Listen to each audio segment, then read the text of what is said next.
জয়গুরু। প্রিয় কর্মের আতুলচন অনন্ত কোটি কোটি প্রণাম। মায়ের রাঙাচরণে প্রণাম জানিয়ে আমি বিশ্বকবি রবীন্দ্রনাথ ঠাকুরের কৃপণ কবিতাটি আবৃত্তি করছি। কৃপণ, বিশ্বকবি রবীন্দ্রনাথ ঠাকুর। আমি ভিক্ষা করে ফিরিতেছিলাম গ্রামের পথে পথে, তুমি তখন চলেছিলে তোমার স্বর্ণরথে। অপূর্ব এক স্বপ্ন সম লাগিতেছিল চক্ষে মম।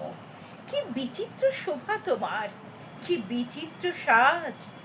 আমি মনে ভাবিতেছিলাম, এ কোন মহারাজ? আজি শুভক্ষণে রাত পোহালো, ভেবেছিলেম তবে আজ আমারে দাঁড়ে দাঁড়ে ফিরিতে নাহি হবে। বাহির হতে নাহি হতে কাহার দেখা পেলাম পথে, চলিতে পথ ধন ধান্য ছড়াবে দুই ধারে।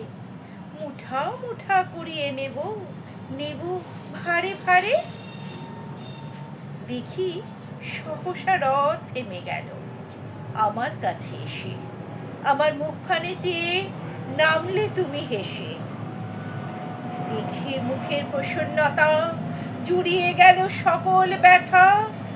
হেন কালে কিসের লাগে তুমি অকস্মাৎ আমায় কিছু দাও গো বলে বাড়িয়ে দিলে হাত। মরি, এ কি কথা রাজাধিরাজ, আমায় দাও গো কিছু? শুনে ক্ষণকালের তরে রইনু মাথা নিচু। তোমায় কি বা অভাব আছে ভিখারি ভিক্ষুকের কাছে? এ কেবল কৌতুকের বসে আমায় প্রবঞ্চনা।